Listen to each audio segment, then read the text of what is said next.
ہارون الرشید، یہ نام سنتے ہی ذہن میں کیا آتا ہے؟ اسلامی تاریخ کا سنہرا دور، ہے نا؟ لیکن جو کہانیاں ہم سنتے ہیں اور جو حقیقت ہے، اس کے پیچھے کا اصل انسان کیسا تھا؟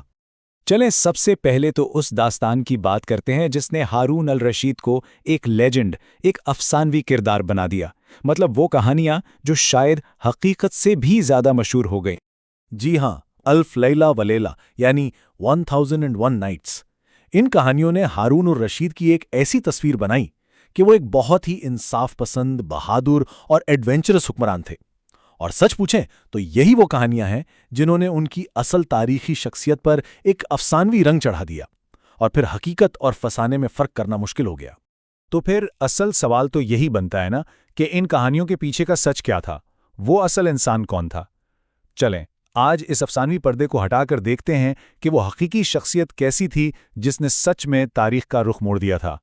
ہارون الرشید جو عباسی خلافت کے 5ویں خلیفہ تھے، اور جانتے ہیں وہ صرف 20 سال کے تھے جب خلیفہ بنے۔ ان کا دور حکومت جو 786 سے 809 عیسوی تک چلا، دراصل یہی وہ وقت تھا جسے ہم اسلامی تاریخ کا سنہری دور کہتے ہیں، جب عباسی خلافت ثقافتی اور علمی طور پر اپنے عروج پر تھی۔ اچھا، لیکن یہ جو سنہری دور تھا، یہ کوئی راتوں رات نہیں بن گیا تھا۔ اس کے پیچھے ایک بہت بڑی سیاسی تبدیلی تھی، ایک انقلاب تھا جس نے اس کی بنیاد رکھی۔ ہوا یہ تھا کہ ہارون الرشید کا دور ایک بہت بڑی انقلابی تحریک کے بعد آیا تھا، یعنی 750 عیسوی میں عباسیوں نے اموی خاندان کا تختہ الٹ دیا تھا، اور انہوں نے ایک ایسی نئی سلطنت کی بنیاد رکھی جس کی سوچ اور ترجیحات پچھلوں سے بالکل ہی الگ تھیں۔ اور یہ فرق کوئی چھوٹا موٹا نہیں تھا، بہت بڑا تھا۔ دیکھیں، اموی حکومت زیادہ تر عرب سینٹرک تھی، ان کی توجہ فوج پر تھی اور غیر عربوں کو زیادہ اہمیت نہیں دی جاتی تھی۔ لیکن عباسیوں نے آ کر سب کچھ بدل دیا۔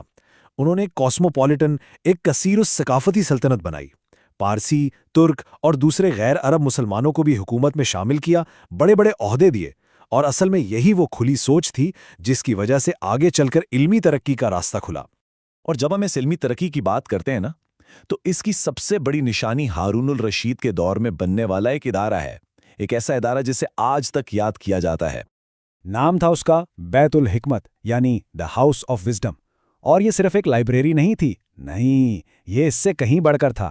یہ ایک اکیڈمی تھی، ایک ٹرانسلیشن انسٹیٹیوٹ تھا، ایک ایسا عالمی علمی مرکز جہاں دنیا بھر سے کتابیں اکٹھی کی جاتی، ان کا عربی میں ترجمہ ہوتا اور پھر ان پر ریسرچ کی جاتی۔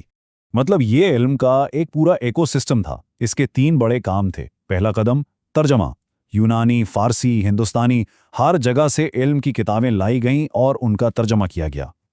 دوسرا قدم اسکالرشپ، دنیا بھر کے بڑے بڑے شاعر، سائنسداں اور مفکر بغداد کھینچے چلے آئے۔ اور تیسرا قدم جدت، اسی علم اور تحقیق کی بنیاد پر پھر میڈیسن، ایسٹرونومی، ریاضی اور فلسفے جیسے شعبوں میں وہ ترقی ہوئی جس نے دنیا کو بدل دیا۔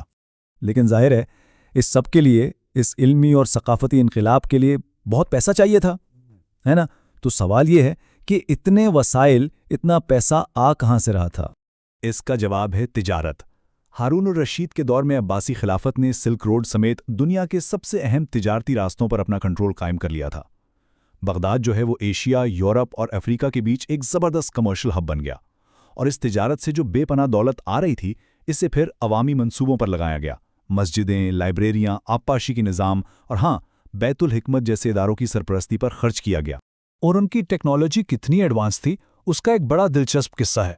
ہارون الرشید نے اس وقت کے یورپی شہنشاہ شارلمین کو ایک میکینیکل پانی کی گھڑی تحفے میں بھیجی۔